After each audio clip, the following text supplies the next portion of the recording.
Bonsoir, c'est un immense plaisir de vous retrouver pour ce 3e numéro de Classico, votre nouvelle émission 100% sport. Classico, c'est désormais tous les lundis soirs à 21h autour de nombreux invités et de nos experts du lundi. Je vous les présente tout de suite.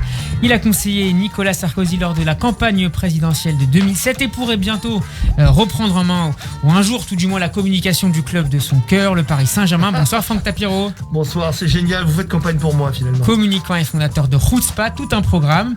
Lui plaide de son côté dans les tribunaux de France et de Navarre, mais ne manquerait pour rien au monde un épisode d'Intérieur Sport sur Canal+. Bonsoir Benjamin Krief. Tout à fait, bonsoir Steve. Et puis nous avons le grand plaisir d'avoir un invité de marque ce soir. Il a le style de Socrates, mais les punchlines d'Ibrahimovic. Tony Zlatan Saint-Laurent, bonsoir. Bonsoir, merci de m'accueillir. Donc Merci. on est la seule émission où on parle de sport, mais on n'a aucun autour de la table qui fait du sport. C'est ça. Alors je fais du C'est sport. pas vrai, c'est faux.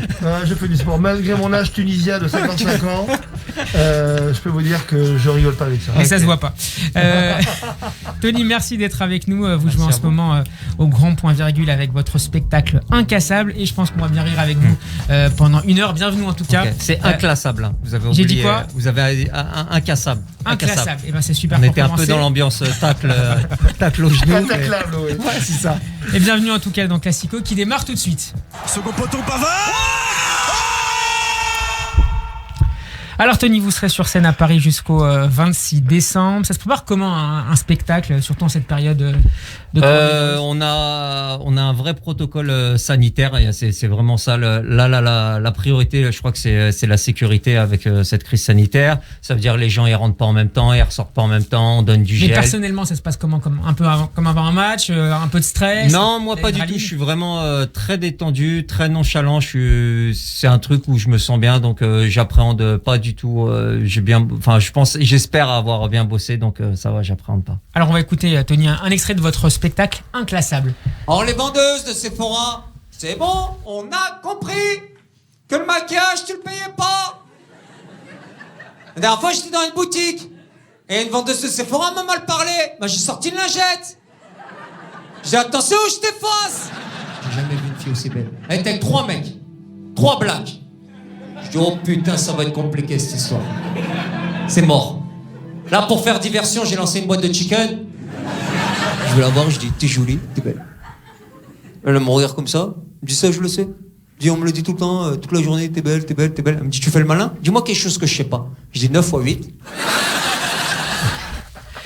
Tony Saint-Laurent au grand point virgule jusqu'au 26 décembre et ce soir sur le plateau de Classico. Messieurs, on va s'attaquer à notre premier thème de la soirée, le débrief de la 8e journée de Ligue 1 ce week-end. Quelques résultats attendus avec les victoires du Paris Saint-Germain contre Dijon et de l'OM contre Lorient. Des surprises aussi avec la rouste infligée à Montpellier à la Mosson par Reims, 4-0 et cette défaite à domicile de Rennes à Angers. Avant de s'arrêter sur certains de ces matchs en particulier, est-ce que vous avez pris du plaisir ce week-end en regardant la Ligue 1? Tony? Moi la Ligue 1 là je suis perdu en vrai, peut-être désolé mais l'histoire en Média Pro, Téléfoot, tout ça, donc là moi pour le moment j'ai que le match de Canal+ que je peux. C'est déjà pas mal. Ouais, c'est déjà pas mal. Donc vous avez vu le match, c'était l'OM, c'est ça, sur Canal? Mais je l'ai pas vu. Donc, J'ai essayé d'endormir quand ça part vite sur j'ai Franck. senti. Vous avez senti ça? Allez Franck, à vous. Du plaisir, Oh, c'était pas mal. c'était pas mal. Mais je trouve que, en gros, il faut remettre le contexte. Comme Lyon, là, tout le monde me dit c'est génial, 4-0, c'est fantastique, contre Monaco. Sincèrement, ce que Monaco qu'on a vu, 4-1 contre Monaco. c'est le 4-1, ouais. Mais enfin, même 6, c'est pas le problème. Est-ce que le Monaco d'aujourd'hui, c'est vraiment le Monaco, la marque Monaco telle qu'on l'a vu à l'époque, finale de Coupe d'Europe, etc. Je pense que Monaco, en fait, n'est plus que l'ombre de lui-même. Donc, encore une fois, et c'est valable pour plein d'autres clubs, attention, briller c'est bien, mais il faut briller contre du lourd. Et aujourd'hui, je pense qu'on le voit à l'international, on le voit en Champions League, on le voit dans des championnats réputés plus forts que nous. Il vaut mieux briller contre des équipes qui ont du répondant. Donc le 4-0, c'est formidable. On verra si OL, PSG, il y aura toujours 4-1, 4-0, 5-0. Je leur souhaite l'OL, mais j'ai un doute. Non, mais c'est pas mal en fait avec le championnat qu'on a. On a pris du plaisir hier soir à voir Lyon. C'était un match hyper débridé, des espaces. Bon, Monaco, effectivement, la défense c'était hyper compliqué. Mais on a vu des buts, on a vu des matchs débridés. Paris, on a notre match référence contre Dijon. C'était important. Non, je plaisante. Mais voilà, on a un championnat qu'on a. Quand tu vois que l'Ajax d'Amsterdam gagne 13-0 contre une équipe du championnat, bon voilà, on a un championnat qui est quand même, bon, il est ce qu'il est, mais les autres grands clubs européens comme l'Ajax, voilà, ils sont dans des championnats qui sont encore plus catastrophiques que les nôtres. Tu vois, la dernière fois, on parlait de ligue fermée. Et ben on en revient exactement à ça. On se dit, mais finalement, plutôt que d'avoir l'Ajax qui en met 13 et PSG qui va en mettre 8 à tous les matchs, est-ce que c'est pas intéressant d'avoir plutôt une ligue fermée avec l'Ajax, PSG, Barcelone, Real et les plus grands d'Europe. Et à un moment, là, on aura du grand football, là, on aura des oppositions, et là, on aura de quoi dire le lendemain sur Classico, le lundi. On se dira, Paris en a mis 4 ou on a pris 5, mais c'est contre des très très grandes équipes. Tony, vous avez un club de cœur dans le championnat? Paris, mais après, je suis très ouvert. Moi, je peux aimer Marseille. Même là, vous parliez de Monaco juste avant. Moi, je pense que Monaco, il faut leur laisser un petit peu le temps. Là, il y a un nouvel entraîneur, un nouveau directeur sportif. Je pense qu'à un moment donné, la mayonnaise elle va prendre parce que ils ont des bons joueurs. Est-ce qu'il a été trop ambitieux hier, le coach Kovac? Et en même temps, Monaco, ils sont préparés au Covid. Ils ont toujours joué sans public. Non, mais c'est vrai. Donc, ils sont pas handicapés. Ils sont pas handicapés, eux. Complètement. Ils savent ce que c'est que d'avoir un joueur, un mec dans le public tous les 20 mètres. Ouais, voilà. C'est vrai. Ah, mais pour répondre à votre question, la plus courte du monde. Je sais pas s'il a été ambitieux, mais il a une défense centrale qui est, je crois, peut-être la plus jeune du championnat. C'était hyper ambitieux de jouer à 3 avec les deux latéraux qui étaient très hauts, avec Aguilar à gauche alors qu'il est droitier. Pardon, problème technique. Dans le micro, voilà. Donc je sais pas si c'était ambitieux, mais c'était hyper risqué. D'ailleurs, que Kovac, l'entraîneur, a reconnu son erreur. Il a rectifié en deuxième mi-temps et ça a été beaucoup mieux. Il a remis Aguilar à droite, il a rajouté un milieu de terrain, Fabregas. Ça a rendu l'équipe plus compacte. Et voilà, ça a fermé un peu les boulevards sur les côtés. Mais Lyon, il faut saluer le bon match de Lyon aussi. Est-ce que la saison des Lyonnais est lancée, Franck? Non, mais Lyon, n'oublions pas quand même que oui, ils ont quand même du répondant. C'est une des équipes qu'on attend cette année. C'est une équipe qu'on attend. En plus, on voit bien techniquement quand même, il y a des choses très intéressantes. Ils sont rapides, ils sont offensifs, ils se projettent à l'avant. Super attaque. C'est tout ce qu'on aime du football. Hein. Lyon aujourd'hui, sur le papier, tout ce qu'on aime du foot. Maintenant, il va falloir qu'ils rééditent ce bon résultat plutôt qu'un exploit contre le PSG, contre d'autres. Alors quelques stats sur le match d'hier, Lyon-Monaco, 10 centres et 5 réussis du côté des Lyonnais, 30 centres côté monégasque, seulement 10 réussis. Est-ce que finalement c'est aussi une question de technique? Finalement les Lyonnais ont été beaucoup plus précis dans leur phase offensive. Vous savez, le nombre de déchets, on le voit maintenant, en fait il n'y a plus le droit à l'erreur. Le haut niveau, c'est plus le droit à l'erreur. Regardez la finale PSG-Bayern. Ce que rate Mbappé, jamais il le rate. Jamais il le rate. Mais ce soir-là, une petite erreur technique, il est un peu raide, on le voit sur ses appuis, bon, Neuer est bien placé, mais je pense qu'il doit se refaire 100 fois ce geste en disant comment avoir raté un truc pareil, surtout à un moment clé. Et vous savez qu'aujourd'hui, il y a de moins en moins de chances, et donc il faut être de plus en plus efficace. Donc la technique prend le pas sur... De toute façon, aujourd'hui, il faut être complet. Technique, offensif, physique, intelligent, faut avoir un mental en assez trempé. C'est fini maintenant les moments avec les phases hautes, les phases basses.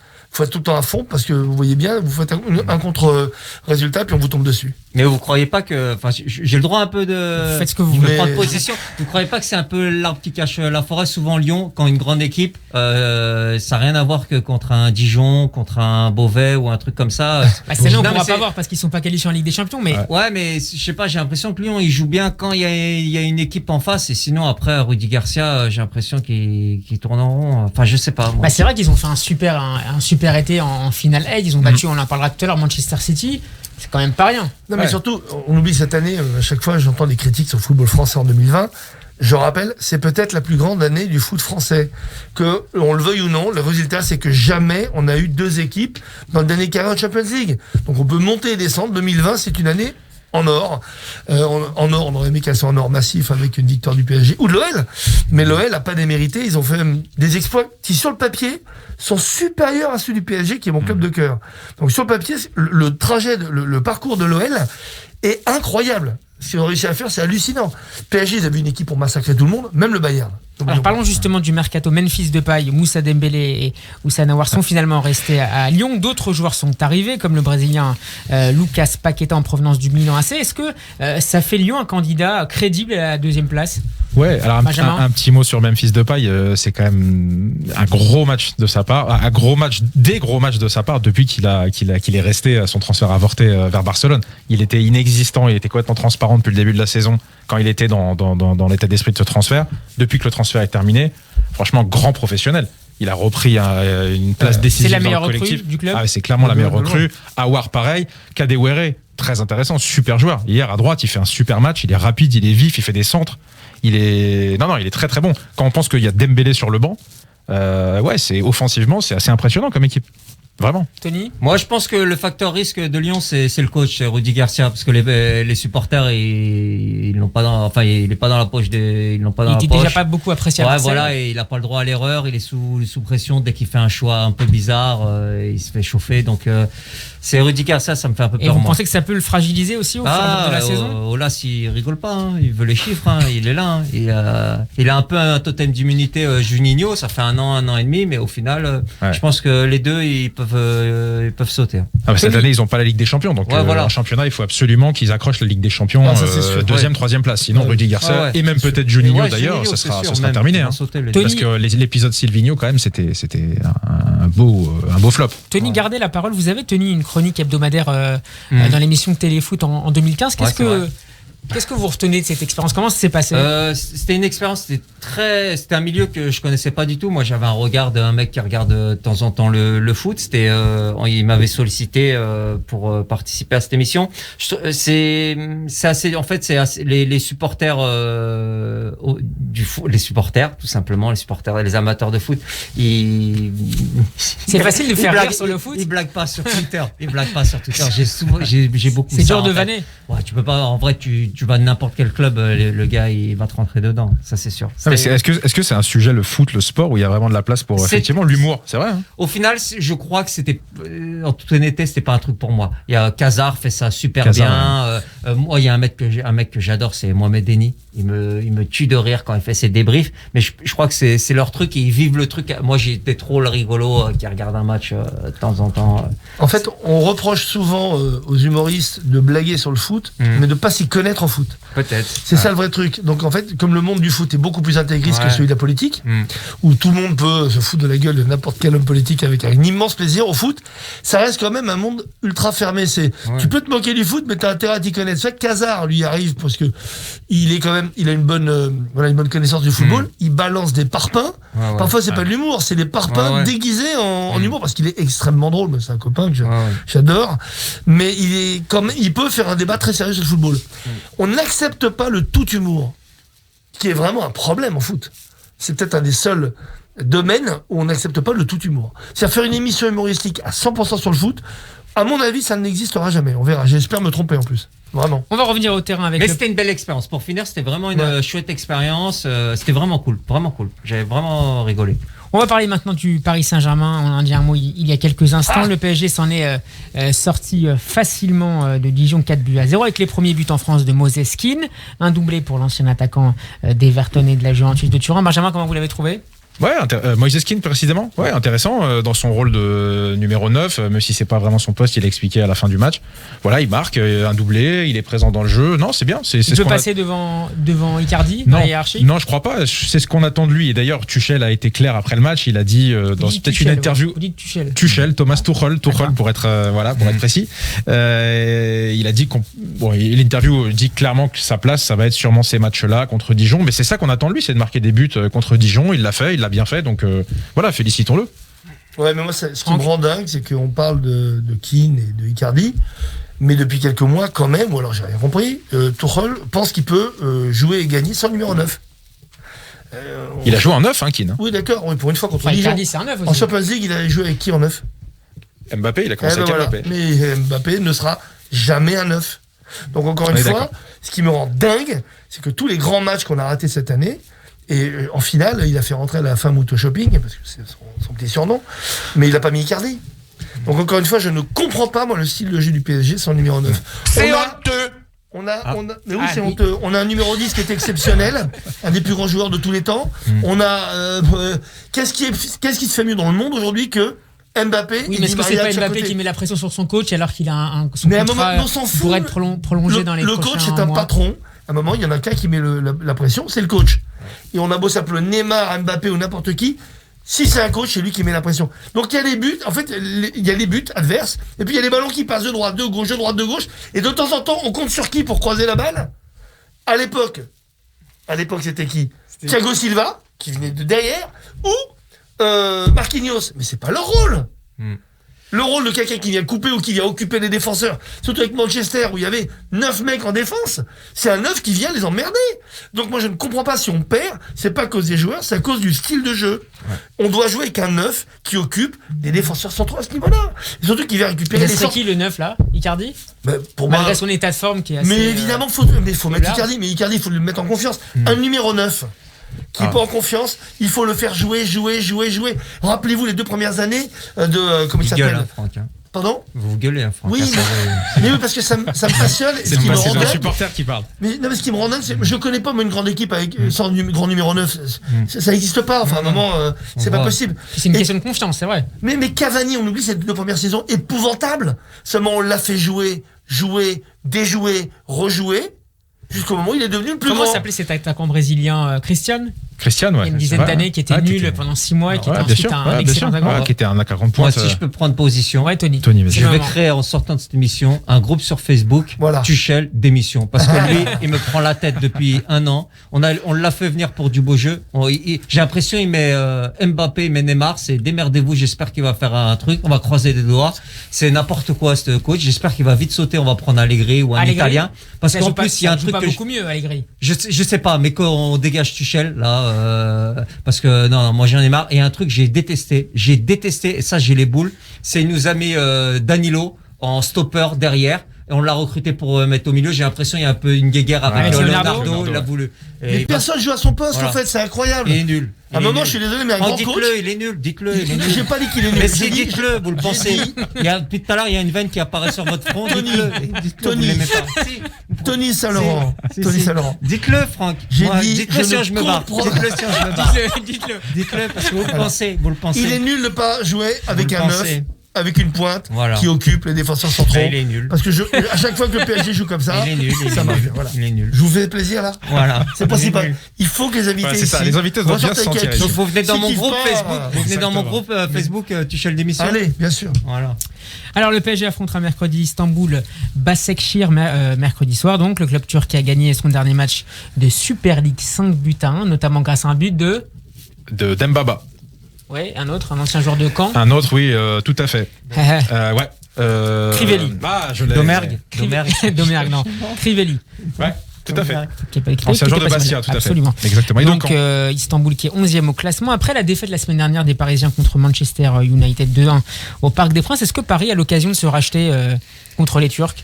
Tony? Ouais, les Turcs c'est beaucoup plus faible aussi. Et c'est en Turquie, hein? Oui, non, mais il n'y a pas de public. La force aussi souvent des clubs turcs, c'est le public. Et un petit peu le championnat, il a un petit peu baissé en Turquie. C'est pas, normalement ils sont favoris, normalement ils vont gagner. C'est pas là. De toute façon, le PSG, ça commence toujours au mois de mars, les vrais matchs. Et puis il faut pas oublier le contexte géopolitique. La Turquie, c'est en train de se passer. Je suis désolé, avec Erdogan qui traite notre président de fou. Et qui est supporter de ce club. Qui est même complètement impliqué dans le club. Complètement impliqué dans le club. Je peux vous dire que ça, c'est pas un match normal. C'est un match avec une importance diplomatique énorme. Le PSG a intérêt à laver 2 affronts. 1, Manchester. 2, l'insulte quand même faite à notre président. Pour une fois, Emmanuel Macron soutiendra le PSG alors. Ah mais il soutient le football. Même s'il est fan de l'OM, il soutient le PSG quand il est en phase finale, c'est sûr. Mais ça tombe bien.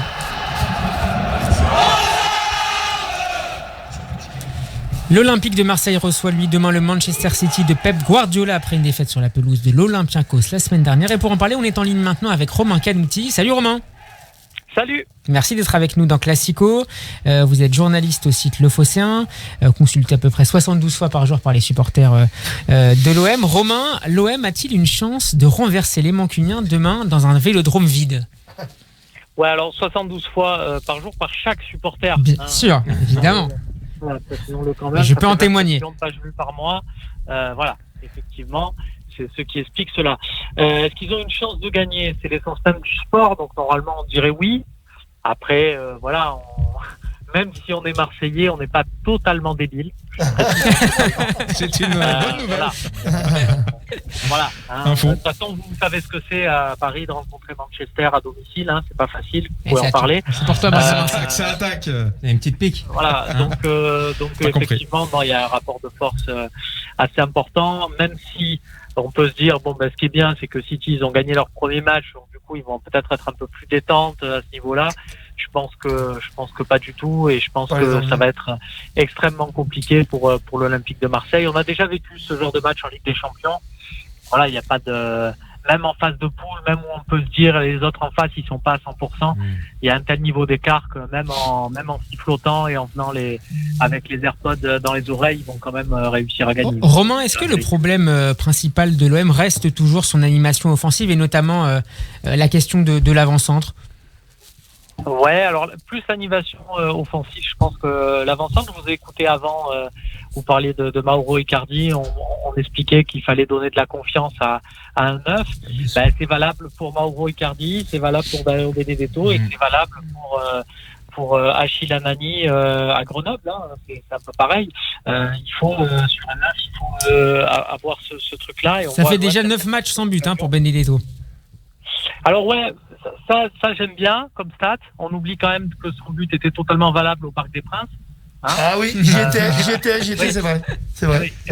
Donc du coup là, la stat, elle a peut-être plus de valeur, même si du coup il aurait pu marquer dans plein d'autres matchs, on est d'accord. Notamment à l'Olympiakos la semaine dernière où il a face à face qui rate dans les grandes largeurs. On voit que c'est un attaquant en panne totalement. Il y a Villas-Boas qui nous a dit il y a quelques jours en conférence de presse. Il sort des matchs, il me dit André, j'en peux plus, j'arrive pas, je sais pas ce qui se passe. Donc ouais, il est au fond du trou et nous il n'y a pas un Moïskine sur le banc pour le faire tourner. Non, alors il y a Germain ou Thauvin. C'est ça la question, pardon Steve, mais Romain, c'est quoi l'autre option que Benedetto en 9? Effectivement, c'est quoi? C'est Germain? Est-ce que c'est un passage en 4-4-2 par exemple? Luis Enrique, il est où la pépite alors? Vous nous avez acheté une pépite? Oui, Luis Enrique, Romain. C'est la vraie, et là pour le coup, c'est la totale responsabilité de Villas-Boas, parce que pendant le mercato, Villas-Boas a clairement indiqué qu'il ne voulait pas une recrue un numéro 1 prime, c'est-à-dire un mec qui puisse disputer la place à Benedetto. Il veut vraiment un numéro 2 et pour mettre de la confiance à Benedetto. Et le problème de ce numéro 2, ça a été ce fameux Luis Enrique, dont on dit ça va prendre du temps. Mais il joue même pas le numéro 2. Et il n'est pas encore prêt. Donc pour l'instant, il n'est même pas considéré comme une option. C'est comme si on avait recruté un mec blessé, qui allait mettre 3-4 semaines à revenir. C'est exactement la même chose. Mais c'est une vraie erreur. C'est une vraie erreur. Là, à l'instant T, oui. Sur l'ensemble de la saison, si au moment où il devient opérationnel, Luis Enrique se révèle comme une vraie pépite, on dira c'est super, parce que s'il était opérationnel à l'instant T, peut-être il serait parti à la Juve, il serait pas parti à Marseille. Donc on peut se dire sur la saison on verra, mais à l'instant T on est d'accord, c'est un problème, une erreur de casting. Tony Saint-Laurent. Moi j'aime bien Marseille pour déjà un truc. En vrai il y a un vrai jeu et j'aime bien ce coach parce qu'il tente des trucs, il fait des trucs. Et tu vois, on aurait un Villas-Boas à Paris, ça jouerait autrement. Et ils ont une carte à jouer franchement pour le match contre Manchester. Ils ont très bien joué contre le PSG à Paris. Et franchement il fait du avec les moyens du bord. Voilà, il fait du super boulot. Après il a peut-être pas la profondeur de banc, il a peut-être pas aussi son 11, mais il y a quelque chose. Tu vois que c'est un tacticien. Il y a des trucs. Il a un schéma, il a un carnet, il a un tableau. Rejoignez-nous. Romain, tu peux nous ajouter ce soir sur le groupe chef d'émission avec Franck Cato aussi. Non, et puis il a aussi un téléphone dont il sait se servir, parce que là par exemple l'OM est allé gagner à Lorient, sur une boulette du gardien adverse, ça on est d'accord, sans ça je pense que l'OM gagne pas, mais pour mettre le but il y a donc ce défenseur argentin, et s'il n'y a pas Villas-Boas à l'OM, Balerdi, appeler cet argentin en lui disant Balerdi, en lui disant je t'ai vu jouer à Boca Junior, là tu joues pas, viens entrer. Il le fait venir pour 0. S'il n'y a pas Villas-Boas, ce recrutement, il n'existe pas. Justement, le mec qui est l'homme du match n'est pas là. Romain, justement, comment après 2 mois de compétition vous jugez le recrutement des Marseillais, un recrutement un peu coûté, souvent assez malin, notamment avec le recrutement en fin de mercato de Cuisance. Globalement, c'est plutôt pas mal. Non, c'est une vraie satisfaction, parce que au départ, nous, on s'attendait, il nous avait dit un peu, de ce qu'on pouvait parler un peu avec le staff. On savait qu'il visait 5 recrues, 5 paris, donc ils en ont fait 5. Ça veut pas 5 paris, c'est pas 5 paris assurés, c'est pas 5 pépites. Dans les paris, Nagatomo, ça reste un pari. Mais l'idée, c'était aussi pour compenser le fait qu'il y ait 3 départs. Et au final, de 3 départs, il n'y en a eu que 2. je vous fais grâce de Grégory Sertic. Et sur ces 2 départs, il y a Bounassar et Maxime Lopez qui n'étaient pas, on va dire, les titulaires les plus importants dans le 11. Donc ouais, c'est une vraie satisfaction en fait de se dire que voilà, tous ceux dont on avait peur de voir partir, le Tchalet Tatsar, le Bouba Kamara, ils sont encore là. Ça, c'est une vraie satisfaction. L'OM a un nouveau slogan maintenant, c'est ici, c'est le Paris. Ouais. J'espère que vous allez le lire. Vous allez pouvoir enfin l'afficher, vous allez vous faire des amis dans les tribunes. Ouais. Romain, est-ce que la clé c'est pas Payet du coup cette année? Est-ce que le retour de Payet, est-ce que c'est pas lui qui va finalement être, on disait tout à l'heure, la meilleure recrue? Est-ce que c'est pas lui qui va changer ou pas la saison de l'OM? Ou Thauvin. Thauvin, il est là. Ouais, peut-être plus Thauvin. En fait, le problème, il est aussi un peu là, c'est-à-dire que on a eu le retour de Thauvin et on s'est dit c'est génial. Voilà, c'est ça. On a une recrue dans la recrue. Et en fait, le problème là-dedans, c'est que pour toucher le ballon, Payet a commencé à ronchonner parce qu'il touchait plus trop. Alors ils vont jurer leur grand Dieu que non, mais si on regarde bien dans les faits, dans le nombre de ballons touchés, dans le langage corporel aussi sur le terrain, on voit bien que la cohabitation n'est pas la meilleure, même s'ils font des efforts pour bien s'entendre.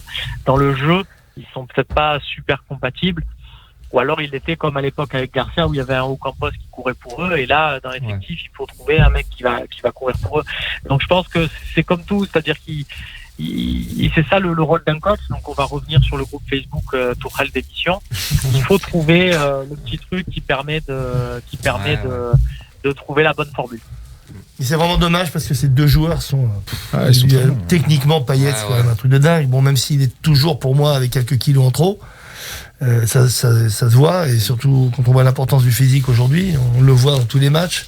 D'ailleurs, le match de Manchester, on oublie d'en parler, PSG Manchester, mais moi je trouve qu'il y avait la première fois qu'on voyait une équipe vraiment devant physiquement par rapport à PSG. Et je trouve, pour revenir à l'OM et à Payet, quand on le voit jouer, on voit que ce mec a un ballon phénoménal, mais qu'il n'est pas à son poids.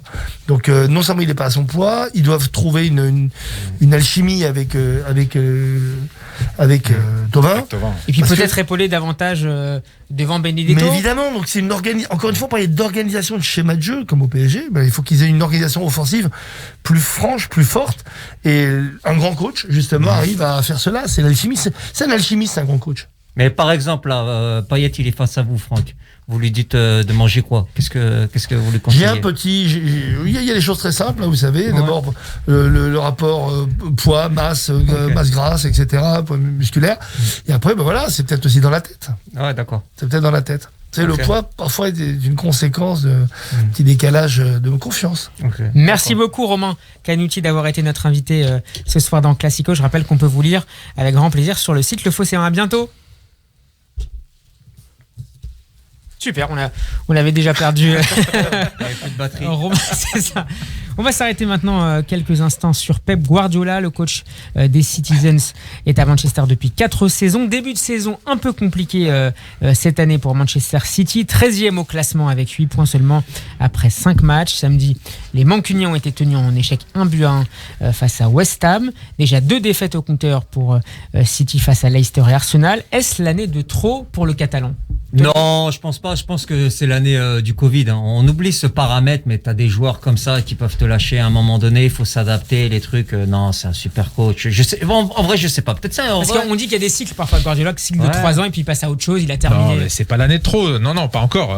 Ça vient de commencer. Les résultats en championnat. Alors, on peut pas dire tout et son contraire sur toutes les équipes. On peut pas dire le championnat c'est facile et puis après on s'en fiche. Ce qui compte, c'est la Ligue des Champions. En Ligue des Champions, il a gagné son premier match. La première ligue, ça compte aussi. Bien sûr que ça compte, mais là, on va dire ça parce qu'il a fait match nul ce week-end, mais il a gagné son parce qu'ils sont 13e. Et parce qu'ils sont 13e, mais en Ligue des Champions, quand même, l'objectif de Guardiola et de Man City, c'est quand même la Ligue des Champions aujourd'hui. C'est pour ça que le projet a été mis en place. Donc voilà, ce qui compte, ça va être ses résultats en Ligue des Champions. Pour l'instant, il a un premier match gagné. Il en aura sans doute un deuxième après le match contre Marseille. Voilà. Mais le problème de Guardiola, de toute façon, c'est le même que celui de Zidane et que tous les grands. C'est qu'on attend toujours trop d'eux. Guardiola, avec le CV qu'il a à Barcelone, on s'attend à ce qu'il gagne la Champions League tous les ans. Zizou, c'est pareil. Et chaque match, on attend 100% des choses d'eux. C'est qu'ils n'ont pas le droit, c'est même pas une erreur. Même s'ils gagnent, mais pas avec la manière, on viendra les critiquer. Donc malheureusement, aujourd'hui, plus que jamais, comme la présence, la force médiatique est encore plus forte. Quand on est à ce niveau-là, il faut avoir, on va en parler avec Zizou, je pense tout à l'heure, ce petit recul, cette petite hauteur qui fait qu'à un moment, on est confiant, on est conscient aussi de ce qu'on a fait. Et le quotidien, c'est le quotidien. Et puis en un match, en revanche, vous renversez la vapeur. Ce qu'a fait Zizou ce week-end. On va en parler avec notre nouvel invité. Et on rappelle, Tuchel il est nul et démission. C'est dit Tony Saint-Laurent. On rejoint tout de suite notre nouvel invité Thibaut Leplat. C'est vrai, il est nul. Faut que ça rentre dans la tête des auditeurs. Il est nul. Bonjour Thibaut. Bonjour tout le monde. Merci d'avoir accepté notre invitation. Vous êtes journaliste à SoFoot. Vous avez écrit de nombreux livres consacrés au football et notamment un Guardiola, éloge du style et plus récemment La magie du foot chez Marabout.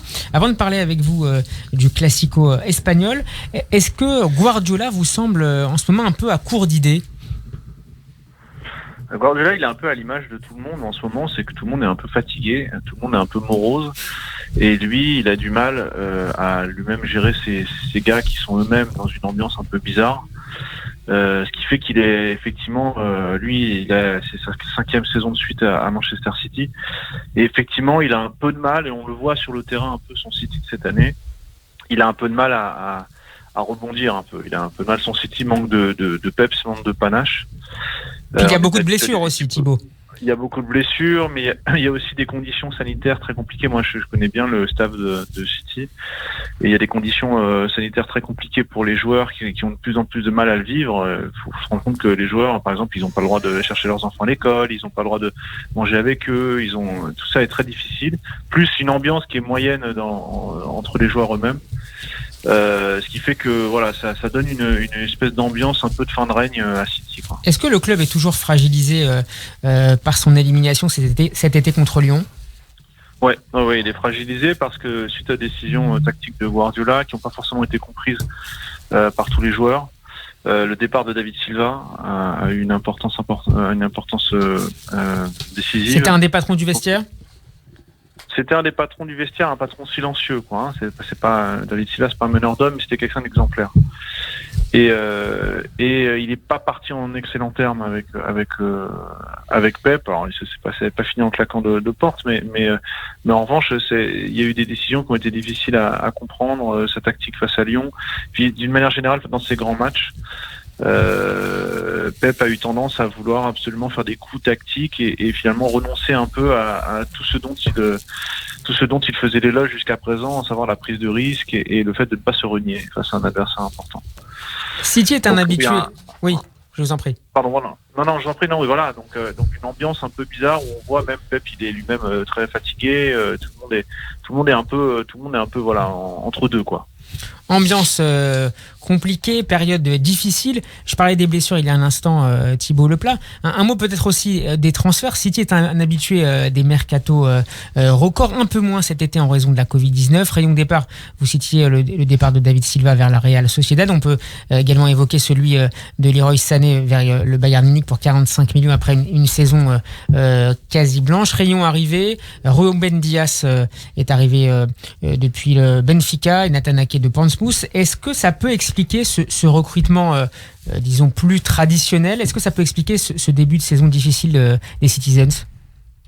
C'est un ensemble. Je crois qu'il y a une évolution en ce moment en matière de jeu, avec notamment l'avènement du Liverpool de Klopp et du Bayern, qui est une manière de repenser complètement le pressing. Enfin, je veux pas rentrer dans les détails, mais pour dire que le Barça de City, il commence un peu à être très prévisible. C'est certainement le Barça de City, oui. Ça, c'est un vrai lapsus. C'est un beau lapsus, ça, ouais. Oui, voilà, le lapsus, c'est un jeu, paradoxalement, enfin, même à l'image un peu de City, le Barcelone a lui-même un peu le même problème. Ouais. C'est-à-dire que c'est un football qui est tellement étudié, tellement connu, tellement admiré aussi depuis 10 ans, que c'est un football qui est maintenant extrêmement connu des adversaires. Au point que la difficulté, notamment une des difficultés qu'ont les équipes qui jouent comme ça, c'est la question du pressing. Où avec Guardiola, on a inventé le pressing à la perte, très rapide, très agressif, mais pas un pressing coordonné.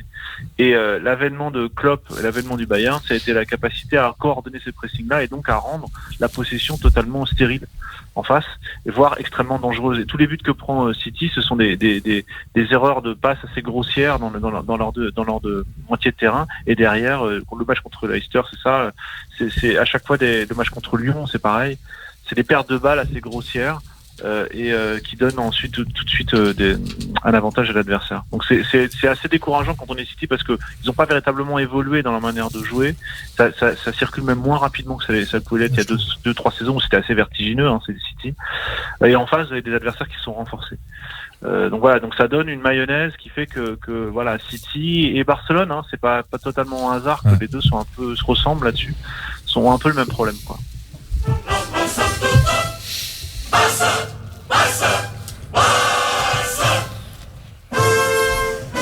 Thibaut Leplat, vous restez avec nous pour nous parler du Classico avec cette belle victoire ce week-end du Real Madrid sur la pelouse du FC Barcelone après 2 défaites consécutives à domicile contre Cadiz et le Shakhtar Donetsk en Ligue des Champions. Le Real respire. Est-ce de nature selon vous à sauver Zinedine Zidane pendant au moins quelques temps?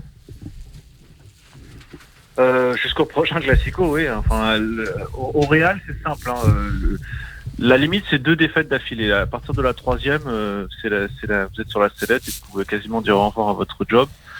Tout Zidane que vous êtes, ça fait partie des règles un peu internes du Real.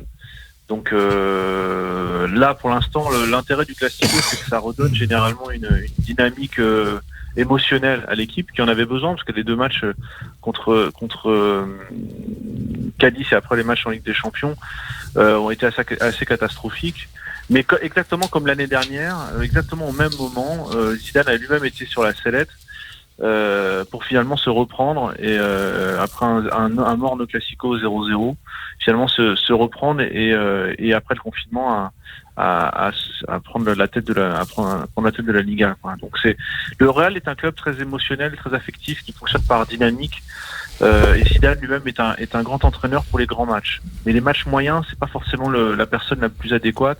Et le Real a paradoxalement beaucoup plus de mal à jouer des matchs moyens que des grands matchs. Alors c'est totalement vrai, le côté émotionnel bien entendu du Real, d'autres clubs aussi en Espagne, mais en face de cette émotion, il y a quelque chose de très rationnel. En revanche, c'est un dogme, c'est ce que vous avez dit tout à l'heure, les 2 défaites à domicile, il y en a 2, il n'y en aura pas 3. Et c'est cet ADN de la victoire. Je crois que c'est un des seuls clubs au monde où la victoire est à ce point dans l'ADN du club. On pourrait se dire, mais bien sûr, quand on rentre sur le terrain, c'est pour gagner. Non, c'est pas ça. C'est la victoire, c'est la manière, c'est le nombre de buts, c'est le ressenti émotionnel du public, c'est le ressenti émotionnel des médias, c'est la totale. En fait, c'est un dogme assez absolu. Et c'est pour ça que le Real d'ailleurs est un immense club depuis des années. Et ce que vous avez dit est très juste, c'est que la marque Real est au-dessus de tout. Y compris de Zidane. Oui, y compris de Zidane, y compris de toutes les grandes stars, de Ronaldo qui sont passés par là-bas, etc. La marque est au-dessus de tout, et donc rien, ni l'argent, ni la notoriété ne peut être au-dessus de la marque. Voilà quelque chose dont devrait s'inspirer le PSG. Thibaut, une réaction ? Oui, ce qui est intéressant, c'est que c'est une victoire, vous l'avez dit, mais une victoire contre lui-même. Le Bien Real, sûr. peu importe l'adversaire, il doit toujours se dépasser. Et avec toujours dans l'hymne du Real, il dit tu gagnes, mais après tu tends la main à ton adversaire. C'est cette idée que le Real, la grandeur du Real, c'est pas une grandeur qui est là pour écraser l'autre, c'est une grandeur qui se joue contre lui-même. C'est-à-dire qu'il faut toujours être plus grand que la veille. C'est exactement ça. Et le Real doit ne pas jamais s'arrêter de grandir comme ça. Et les joueurs eux-mêmes le sentent. Tous les joueurs qui ont joué au Real le sentent tout de suite. On dit en Espagne beaucoup que le maillot du Real pèse lourd. C'est-à-dire que c'est vraiment une tunique qui demande toujours à être portée de plus en plus haut de manière exponentielle. Ce qui fait que c'est un club complètement irrationnel. Ouais, non, mais on peut juste une petite remarque quand même sur effectivement sur Zidane lui-même, sa gestion des moments difficiles. On voit que c'est un vrai grand champion. Il a connu des moments difficiles comme joueur. Il a connu déjà des moments difficiles comme entraîneur au Real. Et voilà, il arrive à gérer ça avec calme, avec distance. On l'a vu avant le match, il était calme en conférence de presse. On l'a vu après, il était encore plus calme. Et Franck disait tout à l'heure que l'institution était plus forte que tout, c'est vrai. Mais en tout cas, s'il y a un homme qui sait manier cette institution et ramener un peu de calme et de confiance dans le vestiaire et en dehors, c'est quand même Zidane. On peut même saluer sa manière de prendre les choses. La carrière de coach de Zidane. Ouais, je suis de coach. Moi, juste le seul truc que je voulais dire par rapport à tout ce que vous venez de sortir là, c'est il y a peut-être aussi l'avènement tout simplement des coachs allemands. Si tu regardes le mec du Bayern, le mec qui est à Leipzig là, non mais il y a un troisième aussi, un Allemand, Klopp. Et voilà, c'est là, tu sens qu'il y a un fond de jeu. Ils sont tous bons, sauf celui du Paris Saint-Germain, Tourelle, qui est nul, celui-là. C'est vrai. Donc ça, c'était un technicien qui s'est dit, je vais remettre du Mohamed Eni. Et c'était son dernier classique. Voilà. Juste pour dire sur un truc drôle aussi au Real, assez curieux au Real, c'est que je pense que lui peut se targuer, Zizou, d'avoir des joueurs qui jouent pour lui. Ouais. Je suis absolument convaincu qu'en rentrant sur le terrain, ils savent que s'ils perdent... Notamment Sergio Ramos qui est revenu pour Ramos, mais bien sûr, ils savent que s'ils perdent, il sera dans la merde. Donc en fait, ils ont tout fait pour gagner contre le Barça à Barcelone, mais pour sauver la peau de leur entraîneur. Et ça, je ne sais pas s'il y a beaucoup de clubs à ce niveau-là qui ont un rapport comme ça entre les joueurs. Alors moi, je ne sais pas si vous vous rappelez, moi, il y a une image qui m'a marqué, je l'ai même revue là, il y a peu de temps. C'est quand il y a le coach qui est avant Zidane, il se fait dégager, et Zidane arrive, et il va dans le vestiaire, et c'est son première fois où il croise les joueurs, et il leur serre tous la main, tout le monde se lève, tout le monde avec beaucoup de respect, et... Non, ça parle pas. Thibaut, son aura justement de joueur. Son aura de joueur, est-ce qu'elle contribue aussi à ses succès en tant qu'entraîneur ? Oui, bien sûr. À Madrid, Zidane était une figure très importante, presque autant qu'en France. Hein. C'est un galactique. C'est surtout quelqu'un qui représente très bien les valeurs du Real Madrid parce que c'est à la fois un gagnant et en même temps c'est quelqu'un qui a un comportement exemplaire. Et qui respecte l'institution. Dès sa première saison, il avait accepté d'avoir un salaire qui pour nous qui est effectivement pour un club français qui est énorme, mais qui était un salaire très faible par rapport aux autres joueurs. Il avait accepté de prendre vraiment le premier niveau, je crois que c'était 1 million d'euros par an pour sa première année, en disant, et ça avait été très apprécié notamment des sociaux, en disant voilà, ce type-là se fiche un peu de l'histoire de l'argent. Mais il avait eu la voiture de fonction. Oui, non, après voilà. La berline classique. Oui, mais c'est plus que en fait. Ce qu'apporte Zidane au club, c'est ce qu'a apporté Del Bosque, ce qu'a apporté quelqu'un comme Ancelotti aussi, c'est une forme de grandeur silencieuse, de charisme silencieux dont ce club a besoin pour pouvoir grandir, parce que Mourinho lui a amené de l'hystérie et ça a divisé vraiment le Real. C'est un club qui est extrêmement instable, le Real. Donc il y a besoin d'avoir quelqu'un qui soit un peu paternaliste dans sa manière de gérer le club. Et Zidane, son talent, c'est qu'il a été capable d'instrumentaliser un peu cette sérénité, de montrer que c'était par la sérénité qu'il arriverait à gérer ce club-là. Il l'a sans doute appris d'Ancelotti, parce que ce qui est très intéressant de voir chez Zidane, c'est que le Zidane adjoint d'Ancelotti est pas du tout un mec calme. Il est presque hystérique sur le banc. Je sais pas si vous vous souvenez, il y a des images où il s'énerve, etc. Et dès qu'il devient entraîneur, hop, il s'arrête, il change, il fait genre poker face, et il redevient un Zidane calme. Et ce qui est effectivement très intéressant chez les joueurs, c'est que dans un contexte avec une telle hystérie, d'avoir un entraîneur si calme, et les joueurs le répètent sans arrêt, c'est sa sérénité, son calme, etc. Ça a amené une forme de contrepoids émotionnel à l'hystérie ambiante.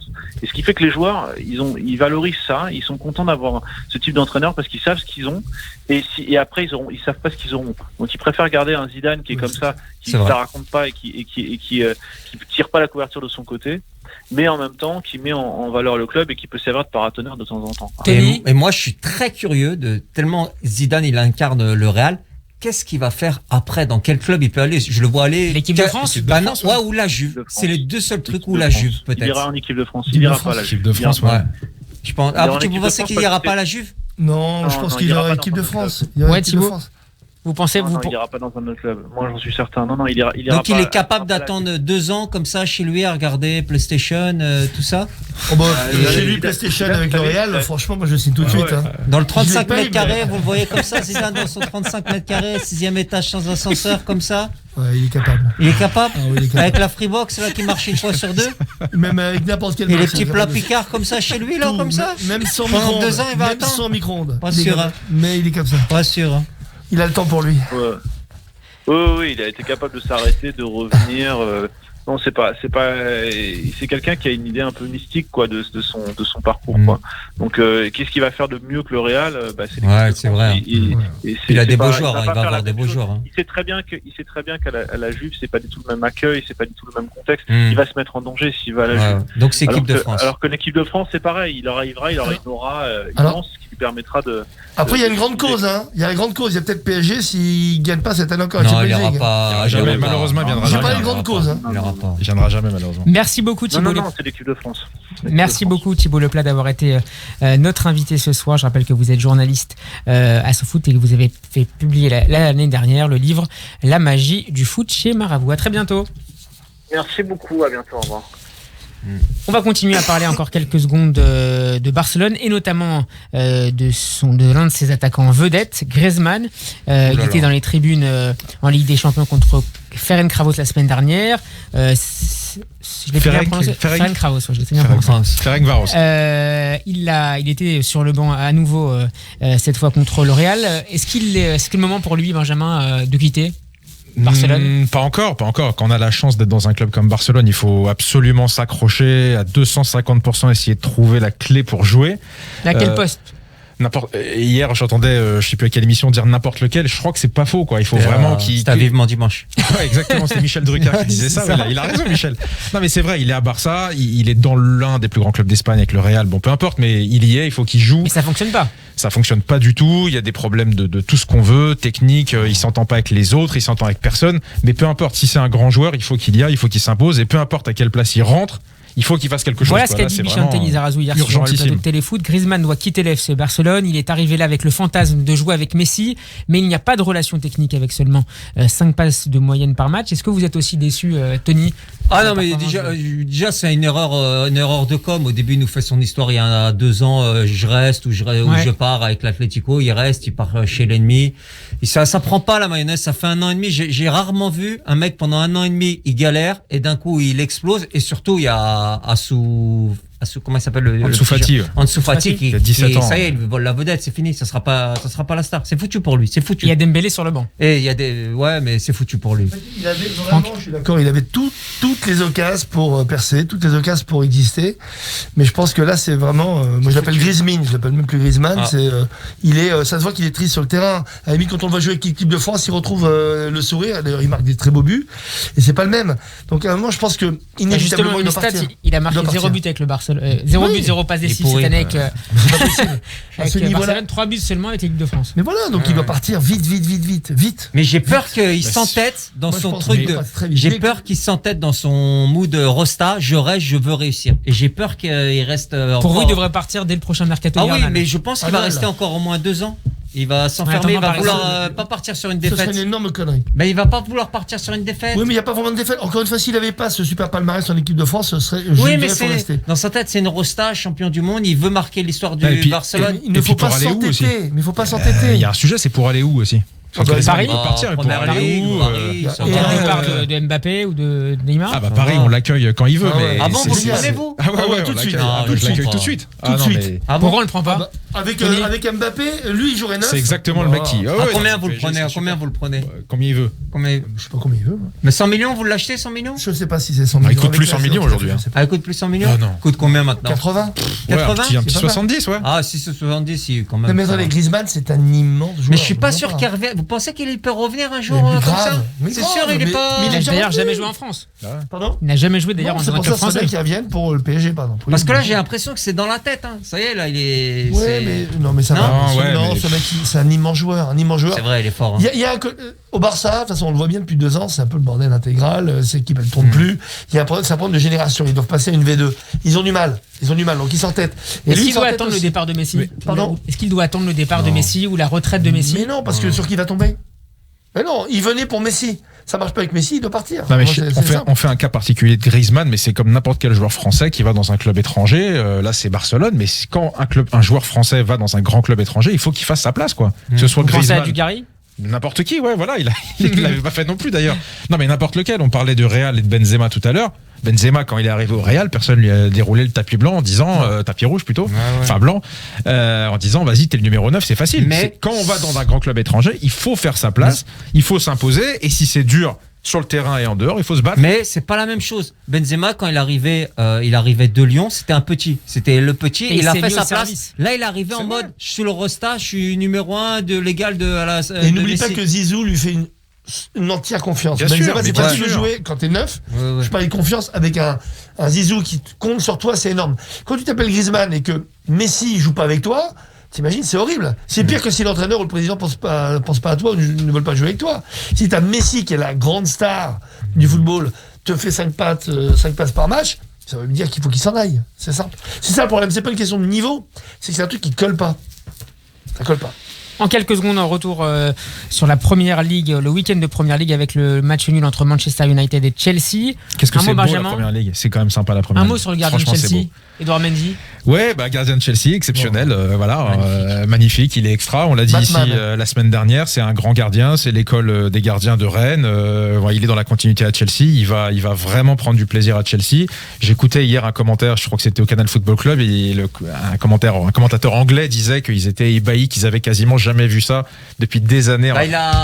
Pendant 3 matchs, là, il a pas pris de but. Là, je sais plus comment ça ça s'appelle. un clean sheet. Un clean sheet. Ouais, voilà. clean sheet. Et ils ont dit qu'ils avaient quasiment jamais vu ça. Enfin, encore une fois, en France et en Angleterre, on a 2 cultures des gardiens très différentes. Mais là, ils ont vraiment pris un grand gardien et ça va vraiment les changer et ça va clairement changer leurs résultats. Y compris l'arrivée de Thiago Silva. Moi, en tant que fan abonné du Paris Saint-Germain, je suis très triste de le voir avec un autre maillot. Quand on voit, Ça fait drôle, hein. Quand On on a voit, vu c'est à la fin d'un match où ils ont changé les maillots. quand on voit la défense centrale qu'on a mercredi contre Manchester United, Thiago nous manque. Ouais. Un mot sur la plainte déposée par Paul Pogba contre le journal The Sun qui annonçait ce week-end que le milieu français renonçait à la sélection nationale après les propos sur l'islam d'Emmanuel Macron. Comment vous avez réagi à cette polémique ? Bonne nouvelle. Je suis pas suivi pour rappeler la polémique parce que Il y a une polémique, il y a eu des tensions entre la France et la Turquie et le journal The Sun a annoncé que compte tenu des propos d'Emmanuel Macron sur l'islam, Paul Pogba renonçait à l'équipe de France qui a démenti par la suite Paul Pogba. c'est pas vrai. Non, pas du tout. Ok, d'accord. C'est plutôt une très bonne nouvelle.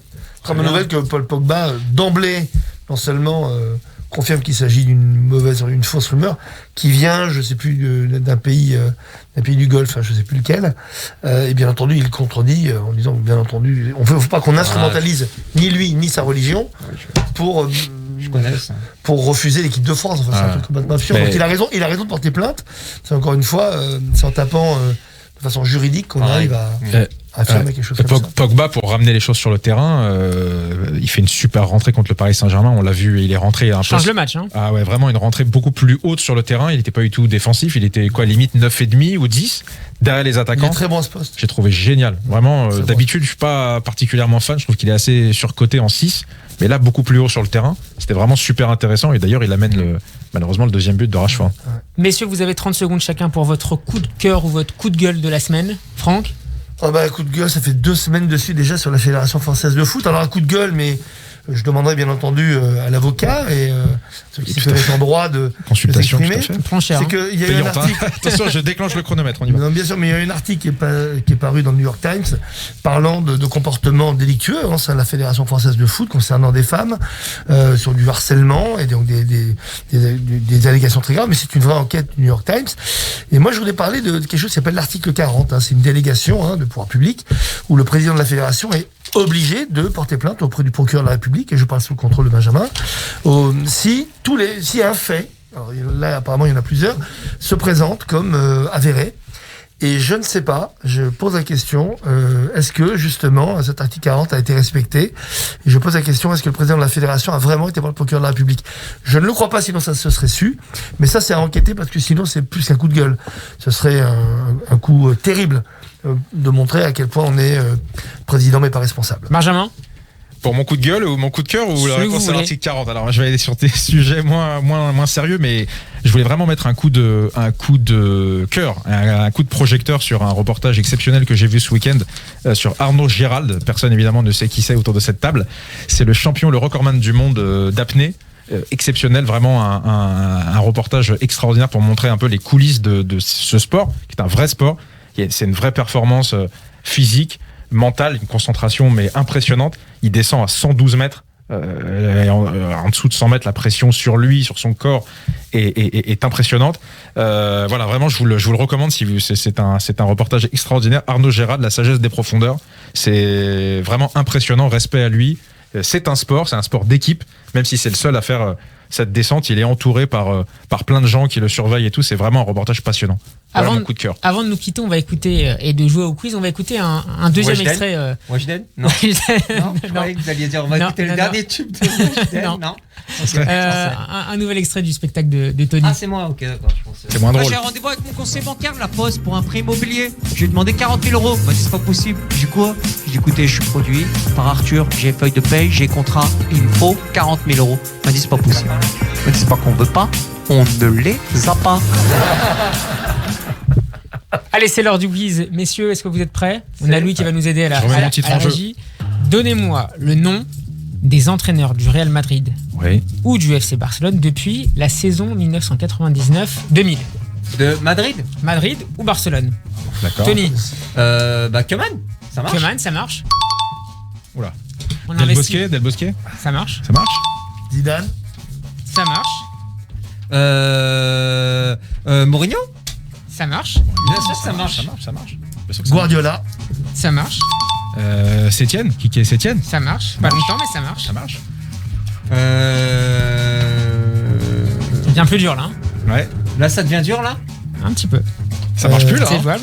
Italien. Ouais, mais Un ça grand marche. coach italien. Luis Van Gaal. Alors c'est pas italien, mais bon. Ah bah non, c'est pas italien. Ça marche. Ça marche. J'en ai un, mais je... Italien, Ancelotti. Ouais, Bien sûr, ça marche. Ah oui, j'ai oublié. Bien sûr que ça marche. Tony? D'autres indices, Steve? Un autre grand coach italien, notamment du Grand Milan AC. Bien sûr. Maldini? Ah non, pas Maldini. Oui, oui. Trapattoni, c'est Non, non, pas c'est Trapattoni, non, avec les lunettes là. Ah oui. J'adore. Oui, Il est en 94. bien sûr. Je l'adore. Moi aussi, je l'adore. Fabio. Fabio Cannavaro. Non, Eh non. Capello. Capello. Fabio Capello. Ah. Un autre? Ouais. Quelle année? 94 Non, c'est Capello, c'était 94. Un grand joueur hollandais, il y a tricheur. Carlos Queiroz. Ah, Reichmann. Carlos Queiroz. Reichmann. Franck Rijkaard. Bien joué. Carlos Queiroz. Bravo. Il a triché. Je vois plus tes Il a feuilles. triché. Un tatou. Mais oui, Ah bah j'arrive oui, plus j'ai à tout. copier. Voilà. Évidemment que j'ai C'est tout. ta ferme. Eh ben évidemment. Un dernier? Franck? Allez, Franck. Je l'ai, moi, en plus. Allez, Benjamin. Je sais pas. Non, je vois plus les feuilles. J'arrive plus à tricher. Camacho, Lopetegui, Valverde. Il y en avait pas. Lopetegui. Valverde, ouais. Lopetegui. C'était plus dur. Merci beaucoup à tous de votre participation à Classico. Merci beaucoup Merci de m'avoir accueilli. Hein. Tony Saint-Laurent. On vous retrouve sur scène au Grand Point Virgule jusqu'au 26 Ouais, décembre. jusqu'à temps que ça joue. Hein. Et ben on vous souhaite une belle route Merci à au vous. Grand Point Virgule. Vous aussi. Vous avez votre rond de serviette ici. Merci beaucoup à tous nos auditeurs. Je vous donne rendez-vous la semaine prochaine 21h pour un nouvel épisode de Classico.